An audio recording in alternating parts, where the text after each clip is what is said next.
అక్కడి మిర్చికే కాదు రాజకీయాలకు కూడా ఘాటెక్కువే. అందుకే కీలకమైన జిల్లా పరిషత్లో నాటకీయ పరిణామాలు రాష్ట్ర స్థాయిలో చర్చనీయాంశమవుతున్నాయి. ఒక పార్టీ నుంచి గెలిచి మరో పార్టీలోకి దూకిన నాయకుడికి చెక్ పెట్టే పనిలో ఉన్నారట సొంత పార్టీ నేతలు. అధికార కూటమి ఒకవైపు, విపక్షం మరోవైపు పట్టు సాధించేందుకు పరస్పరం చేస్తున్న ప్రయత్నాలు కాకరేపుతున్నాయి. గుంటూరులో పొలిటికల్ కారం, జెడ్పీ పీఠం చుట్టూ రాజకీయం,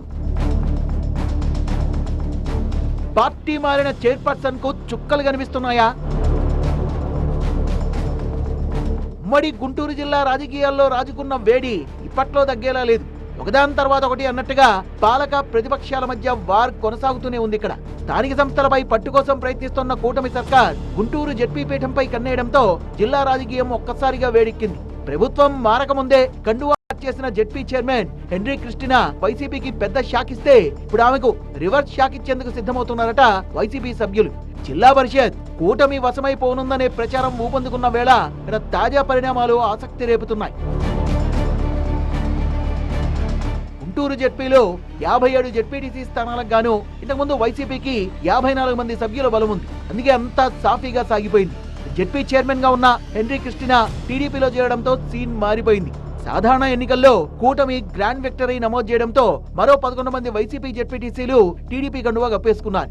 కూటమి బలం 13కు పెరగ్గా 41 మంది జెడ్పీటీసీలు వైసీపీలో మిగిలిపోయారు. ఎక్సెఫ్షియో సభ్యులుగా ఎమ్మెల్యేలు, ఎంపీలు, ఎమ్మెల్సీలను కలుపుకొని మొత్తంగా కూటమికి 29 మంది ఉన్నారు.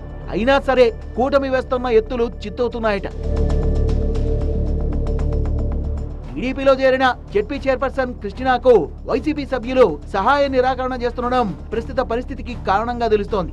ఏడాది జెడ్పీ బడ్జెట్ ను కూడా ఆమోదించుకోలేని పరిస్థితి ఏర్పడింది. ఇటీవల సర్వసభ్య సమావేశం ఏర్పాటు చేసిన వైసీపీ జెడ్పీటీసీలు హాజరు కాలేదు. క్వారం లేకపోవడంతో వాయిదా వేయాల్సి వచ్చింది. వైసీపీ వాళ్ళు రాకున్నా టీడీపీ ఎమ్మెల్యేలు, ఎంపీలు, ఎమ్మెల్సీలు ఈ సమావేశానికి హాజరై ఉంటే క్వారం ఉండేది, బడ్జెట్ కు ఆమోదం దక్కేది. కానీ అలా జరగకపోవడంతో ఇప్పుడు జెడ్పీ వ్యవహారం రాజకీయంగా ఆసక్తి రేపుతోంది.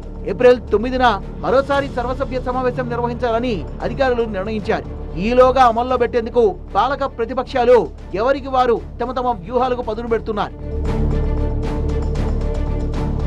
తమకు సపోర్ట్ ఇస్తున్న 13 మంది సభ్యులతో పాటు ఎమ్మెల్యేలు, ఎంపీలు, ఎమ్మెల్సీల సాయంతో కోరమయ్యేలా చూసుకుని బడ్జెట్ ఆమోదింపజేసుకోవాలని టీడీపీ భావిస్తుంటే ఈసారి మీటింగ్ కు హాజరై జెడ్పీ చైర్పర్సన్ కు చెక్ పెట్టాలని వైసీపీ సిద్ధమవుతోంది. దీంతో బడ్జెట్ ఆమోదం పొందుతుందా లేదా అనే అనుమానాలు వ్యక్తమవుతున్నాయి.